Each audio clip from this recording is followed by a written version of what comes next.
WFH with two guys. Now here's Benny and Dennis.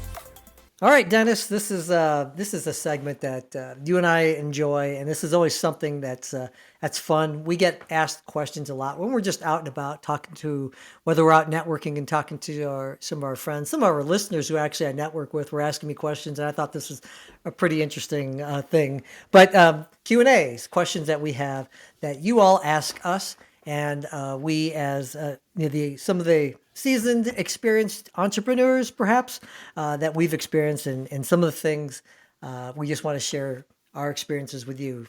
You get asked questions, by the way, Dennis, when you're out and about. Oh yeah, that between people that listen, clients, and we also get emails and things in on LinkedIn where people will ask questions. And if you have Hmm. questions, send them in. Sometimes we can answer them. Sometimes we're just going to banter them back and forth, and then that tells us we probably need to get an expert to come in and even go deeper on a subject that we can talk about on a future episode for us all. We answer this from the window of our experience, and obviously, what Dennis and I do can vary between different industries, and we'd like to try to kind of share as much as we have to share with you. But it's just one little piece that you can take with you. But let me go ahead and kick this one off, Dennis. This was a really good one, and the question was along the lines of evolution. How has your business evolved since you first thought of it, since the inception of your business? Has it changed much? Is it the same? How is all that looking for you, Dennis? Yeah, I mean, that's a good one. So you think back when I first started the business, where I thought it was going to go and where it ended up is radically different. And because what I found out was I was going to go after, my background was purchasing, and I thought, you need to track contracts really well and all that kind of stuff, which people do. But I found quickly that nobody was really interested in spending money to do that, or they thought they could just do it in a spreadsheet. And so I had to evolve that part of the business, that I had to think outside the box. And that's how we got to the whole workflow thing and trying to help people just make life easier and better and not be so focused on one little thing. So that was one. How about you, Benny? Oh, it's changed dramatically. So, actually, and if anyone who's ever listened to this, that Dennis and I, when we met, I was kind of like in the formative stages of my business launching. And what you may not know is I was really strictly in the telecommunications space. So we did telecommunications consulting to our clients. And about 11 years ago, as for example, we started noticing there was a change in the industry. And so the industry kind of evolved from just being like telecom being one element of technology. A lot of what technology now has integrated, a lot of the things and the questions we were getting asked, because I did a lot of like phone systems for companies, was could I combine, and Dennis, you'll get a kick out of this because this was like the new idea like 11, 12 years ago, where people were like, hey, could I put and we didn't call it CRM back then, but can I have my CRM be combined with my phone system so that we can know who's calling before we pick it up, and like that's a kind of a cool idea. And so it kind of evolved from that. And so rather than just being telecommunications guys, we became technology generalists. And I think that kind of evolved quite a bit for us. We changed in terms of just what the industry not only was looking for, we had to change with the times. And so I think that's really important. And I know that that's the case with you too, Dennis, is that you have to be aware of what your audience is looking for, what their needs are. There's still some folks that I know that in my world, they're just kind of still doing the telecom thing only and not aware of things like artificial intelligence and cybersecurity. And that does impact it. And so we've kind of had to evolve with that. And so it's changed dramatically. So Yeah, and I think, one of the other questions that we're going to have is just how does AI play? And we'll talk about that. That has definitely changed my business of just things we do and tools we use and that kind of thing. So, yeah. so definitely, I think the big thing is understand if you're going into business or you're even in a business today, evolution is going to happen. It's going to change. It's going to have a different products and services you may provide to clients. Um, the way you go to market may be different and change over time. So if you're going to be very regimented and not want to change, you're probably going to miss some opportunities. Versus if you're a little more flexible and kind of evaluate things over time and have some flexibility there, I think you're going to find that your business is going to be more successful for you. Yeah. Be aware of what's going on and kind of ride with it. Dennis, you have a question I know from the Yeah. So audience. one of them had, hey, How do I increase revenue without hiring a bunch more people? Yeah, that's an age old question, and it's something that actually I know in my world this is a fundamental part of how I've been able to grow my business, especially as a solopreneur, right? And you know I do have some partners that I work with that have their expertise in engineering and whatnot, but we carry our own P&L. They'll use my company name, so it helps them. But how I've been able to really, in my world, grow a little bit is by partnering up with folks that may be like parallel to my industry, or they're talking to the same type of people that I'm talking to, and I really make them like business partners, if you will, on a kind of a per deal basis, and they might introduce me to a client that has a specific technology requirement or a need that I can help out with. And if I'm able to do that and close the deal, I'll pay them. In some cases, it's a one time referral, but in most cases, the business that we're in is a lot of it's service based. So there's monthly fees. And so, in some cases, in most of the cases, the idea of being able to give them a commission on a monthly basis until their contract ends is really an attractive thing. And for some of the folks that we've been able to do this for, they've been able to get some pretty nice commission checks every month, and in some cases for some folks it's been years that we've been able to grow it. So that's been something without having to really dip into any type of spending, having to hire somebody or increasing any marketing spend, that we've been able to do. It takes a while to foster those relationships, but it's worked pretty well for me and growing my company. How about you, Dennis? Have you Yeah, got no, some ideas? very similar. I think it's the key is finding those business partners that you have.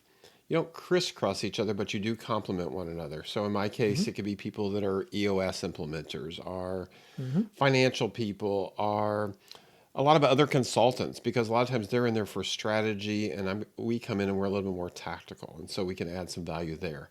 Um, and then the other one is just, I think there's some AI tools we're using just to try to see, everyone has a website. We've got something, and then we'll talk about it, where I can tell who's hitting my website, and then we have a whole process of what we can do and follow up with people that way. And we're finding there's some conversations, because your goal is for the revenue side is to have a conversation, because in today's world, it's so easy for people just to hit and go, hit and go, hit and go. We want to try to develop that relationship and have a conversation and learn from them. And so that evolves. And so those are kind of two that I think, Benny, you and I are doing. Yeah, yeah. I mean, and actually, you led right into the next question that we have here. What are some of the AI tools that we're using to help make our business more effective and really kind of bring us along? Dennis, what are some of the tools that you're using? Yeah, so there's one, and again, AI is, the definition of AI is pretty broad. If you're for a small business, we're not automating our processes and getting rid of people per se, but there's one that we brought on. It's called Convoy Sage, and it's really cool in that it attaches to my website, and then I know who hits my website. And before, I thought maybe I was getting, I don't know, 10 or 15, a month that might be hitting it. We're averaging close to 75 to 80 people a month that are hitting it. Well, then I've got a process that reaches out to them at certain follow-up points to try to have, again, start those conversations. And I thought that was something that was interesting. You could probably do it with Google Analytics in a way, but this is a much more cost-effective way, and it's very useful for us. And we're finding that we're getting some conversations started. Benny, how about you? Yeah, no. So for me, one of the things I tell people is I'm kind of like one of the worst people ask about what tools I'm using because I test so many every month, Dennis. I'm so into this AI that literally I'll jump from different tools and different AI platforms and whatnot. One of the things that how I'll answer this is a little bit different is that I've really tried to refine my skill set in terms of how I'm talking to AI. And part of that, you may have heard this term called prompt engineering. And so prompt engineering is really the basis of how you're going to be able to communicate and get the output you're looking for from AI. You can certainly ask a general question. Hey, how can I improve my business revenue for 2025? And it's going to spit out some generalized aspects of that. But if you were to, for instance, say, as a seasoned 20-year veteran and business consultant. I need to get your expertise in my world of technology consulting, focusing on companies that are $10 million dollars a year or greater in total top line revenue. How can I get more of those? And what are some creative ways? List out 3 steps that I can take today to get things started for me. Dennis, when I'm starting to talk to AI like that, it's really become a game changer. And it's a little bit of a science and a little bit of a playing around. You always get what you're looking for, but it's really interesting to me, Dennis. Now they're rolling out new versions of AI all the time, and people are familiar with ChatGPT, and I've been using a lot of like Claude. Claude.ai is one you can take a look at too as well. And I'm really getting some really interesting results by playing around and talking to it. Well, one thing I'll share with you as far as a tool that I thought was pretty interesting is that Google's AI service platform is called Gemini, and I can actually put that on my phone. And I actually had a conversation, just had a generalized conversation, and we were talking about every topic under the sun, from the Roman Empire to planning a vacation as an example. And it was just really a fun thing to do. And before I knew it, I was like, spent an hour doing this, Dennis, and So maybe it that's just proves a that geek Benny in will me. talk to anybody. It's the key piece here. Hey, as long as they're willing to talk to me, I'll talk to them. That's amazing. That's awesome. Yeah. Well, hey, so Dennis, what's another question that you So have the there? last question we have, and this is kind of good knowing that we're getting into the year.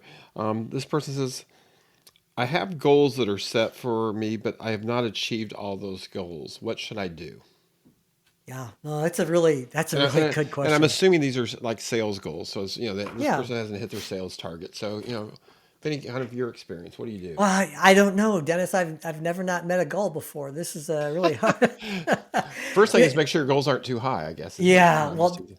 that's yeah. My goals are get up in the morning, right? No, it's this is a really good one because candidly, I like to review my goals every month, and this year I missed a few of them, more than a few. And to your point, Dennis, I think you made a good one. Is that were they really high? Was it really an achievable goal, or was I just being super ambitious? And some of that I've had to dial back. Part of it was just little setbacks that we hadn't planned for. Some of the targets that I had shot for, I was uh, hoping to achieve from a sales opportunity that maybe will roll into 2025, or maybe they weren't really a qualified customer as much as I thought. I had to take a look at it and just be brutally honest with myself. And part of it is I still want to play the ambitious part, but I'm going to have to take a look and see what went wrong. But in my case, I know with one goal, I was a little too reliant on a partner when I should have probably taken the reins on an opportunity, and we probably would have had a better chance of closing this particular opportunity. So in this one, assess uh, and uh, and kind of kind of jigger my scope there in those particular goals. How about you, Dennis? What about Yeah, and you? I'm gonna jump to the KPI side of it because every year, usually in January, we talk about KPIs, and Mhm. KPIs are all tied to goals. And so, it's making sure that because a lot of times people will set goals and it's the big end goal, but you've got to have like little touch bases or touch points along the way to see how you're doing that because you should never get to that level and realize, oh shit, it didn't work out. Because you Hmm. ought to see that if it's sales related, is it how many touches I'm having, how many proposals I'm sending out, how many demos I'm doing, whatever it is you're trying to do, you know, make sure you've got smaller goals along the way that are giving you those, hey, I'm there or not. Now, if you're hitting those smaller ones and you're still not getting the bigger one, and I think we're seeing that a lot this year. This year has been a little strange. I was talking to some other people recently, and they said their observation is everybody's kind of in a funk. Um, everyone's kind of reluctant to make a decision one way or the other, especially for if they're going to buy products. They're kind of it's not that they're not saying no, but they're not saying yes. And from a sales perspective, that's probably the worst scenario. It's like I'd rather hear a yes or a no than nothing. Um, so just you need to kind of step back and evaluate what were you doing Did it work? Are there things that aren't working? We've all had lots of new things introduced with AI and Google and all this other stuff, and ask yourself, are those things helping you achieve those objectives that you're trying to get to? Um, are you networking? What's that network look like? What are you doing to reach out to people and expand your thing? So that's where those goals may need to change a little bit. The goal may be that you're trying to hit, $5 million in sales, but your goals might need to be about, hey, how many new people am I meeting? How many Mm. nonprofits am I getting involved in? Those types of things. And then do you have a way to measure these more frequently and not wait till the end of the year? Those would be my coaching to people. No, no, these are the things that we as business owners we have to think about, and part of what our role here in this podcast we want to do is we want to help you guys from the experience that we've had. We get, Dennis and I have decades of experience when we combine all this, our time together. That, for some of you guys that maybe are just starting out, you'll have to kind of live by experience. But if we can shortcome some of this stuff, we want to be able to do this. So Dennis, this is really good. We enjoy having these questions. You guys, if you want to reach out to us and let us know, have any questions, please let us know. And speaking of which, Dennis, if someone was to want to talk to you and they have some interest, say, hey, they need some questions answered about their KPIs or their goals, what's the best way for them to get a hold of you? Yeah, a couple ways. Email, so Dennis J, so DENNISJ at worksolution.com, and that's WORX and no S at the end. Or my LinkedIn is another great way to reach me, and just send me a message and I can respond back to you. And it's Dennis Jackson with Work Solutions, or WFH with two guys. LinkedIn, you can get, and that gets to me or Benny. Benny, how about you? How can Yep. people reach you? Yeah, very much same way. You can reach me, Benny, at velocitytechnology.group. That's the best way. Website is of the same URL. Just like Dennis had said, you can find us, and please do reach out to us, friend us, connect with us. Ask us questions if you have something.